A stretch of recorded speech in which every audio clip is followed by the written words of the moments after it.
झारखंड में हुए शराब घोटाले की जांच ईडी कर रही है और अब ईडी ने एक बड़ा कदम उठाया है। ईडी ने पूर्व मंत्री रामेश्वर उरांव और उनके बेटे रोहित उरांव को समन भेजा है और उनसे पूछताछ करेगी। आपको बता दें कि 29 और 30 जून को इनसे पूछताछ होगी। 29 जून को रोहित उरांव को 29 जून को बुलाया गया है। राज्य के पूर्व मंत्री रामेश्वर उरांव को 30 जून को हिनू स्थित क्षेत्रीय कार्यालय में बुलाया गया है। ज्यादा जानकारी के लिए इस वक्त हमारे साथ हमारे वरिष्ठ सहयोगी राकेश रंजन जी हैं।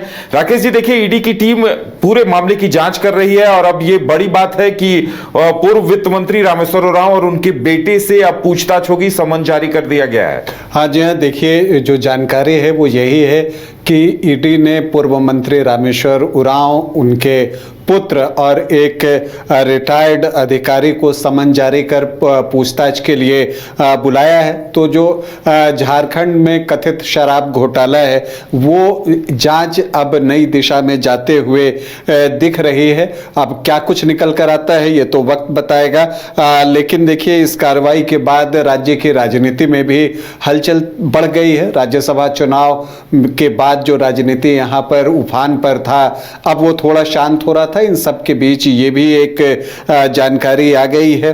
और देखिए, जो सूचना है कि एजेंसी ने जो है पूर्व मंत्री और कांग्रेस विधायक रामेश्वर उरांव और उनके पुत्र रोहित उरांव को पूछताछ के लिए समन जारी किया है और कहा है कि जो तिथि निर्धारित की गई है, मतलब 29 जून को रोहित उरांव से पूछताछ की बात है और 30 जून को जो है पूर्व मंत्री रामेश्वर उरांव से जो है उनको बुलाया गया है।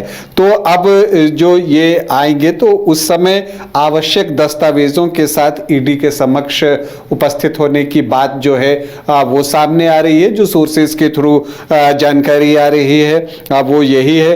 और इसी मामले में उत्पाद विभाग के सेवानिवृत्त आयुक्त अमित प्रकाश को भी समन भेजा गया है, ये भी जानकारी आ रही है। और देखिए, अब जब इस तरह की चीजें हो रही हैं तो ये लगता है कि शायद ईडी जो है छत्तीसगढ़ की कुछ कंपनियों को झारखंड में शराब व्यवसाय में प्रवेश दिलाने से जुड़े जो आरोप हैं उस मामले में पड़ताल कर सकती है या उस मामले में जो है पूछताछ कर सकती है।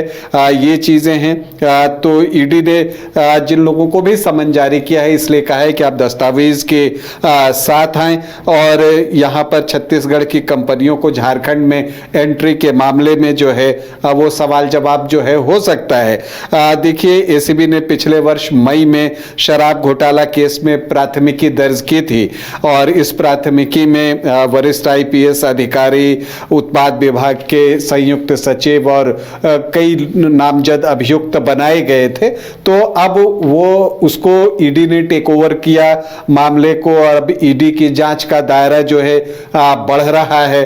अब जब ये बढ़ रहा है तो अब लोगों को इस बात का भी अंदेशा है कि क्या कोई और नाम भी धीरे धीरे जो है सामने आएंगे। क्या कुछ होता है ये वक्त बताएगा, लेकिन फिलहाल जो बड़ी सूचना है उदय, जो सोर्सेज के थ्रू मिली है वो यही मिली है कि पूर्व मंत्री रामेश्वर उरांव और उनके बेटे और एक सेवानिवृत्त अधिकारी को ईडी ने समन किया है और पूछताछ के लिए बुलाया है। आपको बता दें कि इससे पहले भी ईडी ने उनके घर पर छापा मारा था, कई डिजिटल दस्तावेज भी जब्त किए थे। अब देखने वाली बात यह होगी कि पूछताछ में क्या कुछ निकल कर आता है और ईडी जब वो पूछताछ करती है तो शराब घोटाले मामले में और आगे किस नतीजे पर पहुंचती है ये देखना दिलचस्प होगा। घर रहने का मकान भर नहीं, ये खुशियों की तिजोरी है।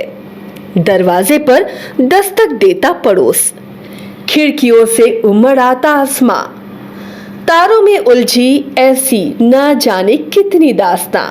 कहती हैं चले डायमंड सिटी, एक सफर हम सफर के साथ अपने घर तक। Diamond city, life long bonding, 500 से ज्यादा खुशहाल डायमंड परिवार। जल्दी करें, सिर्फ 200 फ्लैट बाकी। आज ही बुक करें अपना आशियाना।